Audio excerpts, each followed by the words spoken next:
Step 6. Taxes and other setup options.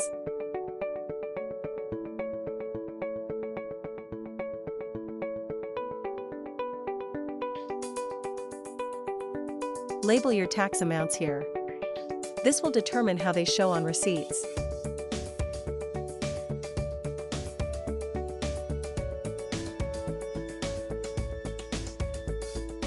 Check off the taxes you want applied.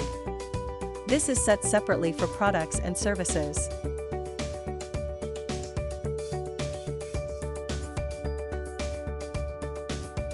Tax registration number. This will display on receipts if entered here.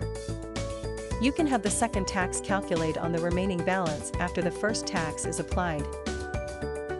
Uncheck if only certain services or products need tax applied.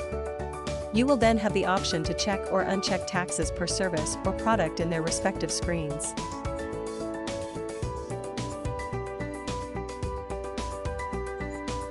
Set or clear what taxes are applied. If taxes are included in service or product price and are not added separately, check off taxes included in price. For product purchase orders, you can specify if you pay the retailer tax or not here. Now we will touch on some important setup options. Please note that it is a good idea to read through each tab to see what options apply to your business. Uncheck any pay types that aren't accepted by your business.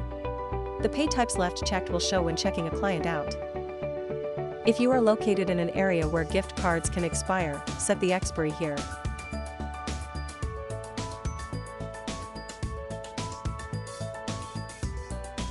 Turn tips on here. With this option, Insight will assume tips are paid out via the cash in the drawer at the time of each sale.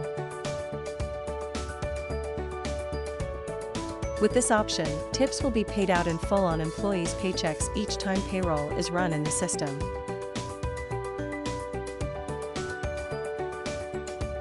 With this option, tips will be held in the tip payout utility until you go in and choose to pay them out via cash or check in that utility. If you don't use pennies, check this option.